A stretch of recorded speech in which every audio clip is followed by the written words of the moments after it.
Teenagers 17/18 ఇది ఒక Kannada movie. తెలుగులోకి డబ్ చేసి ఇప్పుడు ఆహాలో తెలుగులో అయితే స్ట్రీమ్ చేస్తున్నారు.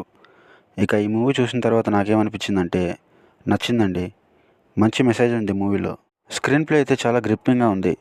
అనవసరం లేని ఎలిమెంట్స్ లేకుండా స్టోరీని స్టార్టింగ్ నుండి ఎండ్ వరకు స్టిక్ ఆన్ అయ్యి ఎక్కడ డైవర్ట్ అవ్వకుండా తీసుకెళ్తుంది. కొంచెం అక్కడక్కడ స్లోగా ఉన్నప్పటికీ బాగుంటుంది మూవీ అయితే. స్టోరీ ఏంటంటే హరిమల్లి దీప కాలేజ్లో ఎవరూ లేనప్పుడు సెక్సువల్ యాక్టివిటీకి ఇన్వాల్వ్ అవుతారు అండ్ దాని వీడియో కూడా తీసుకుంటారు అండ్ ఆ వీడియో లీక్ అయ్యి వైరల్ అవుద్ది అండ్ ఆ తర్వాత ఏం జరిగిందన్నదే స్టోరీ. ఒక డ్రామాగా స్టార్ట్ అయ్యి 20 మినిట్స్ అయిన తర్వాత ప్రాపర్ థ్రిల్లర్గా కన్వర్ట్ అవుద్ది. కాస్ట్, ఎడ్యుకేషన్, స్పోర్ట్స్, క్రైమ్ వీటన్నిటిని తీసుకొని ఒక మంచి సినిమా అయితే తీశారు. పర్ఫార్మెన్స్ అందరూ బాగా చేశారు. ఇది ఒక రియల్ ఇన్సిడెంట్ అనే ఒక రేంజ్కి పర్ఫార్మెన్స్ చేశారు. ఆ వైస్ ప్రిన్సిపల్ క్యారెక్టర్ ఉంటుంది, దాన్ని రాసుకున్న విధానం, ఆవిడ పర్ఫార్మెన్స్, సినిమాలో కొన్ని చోట్ల ఆవిడని చూస్తే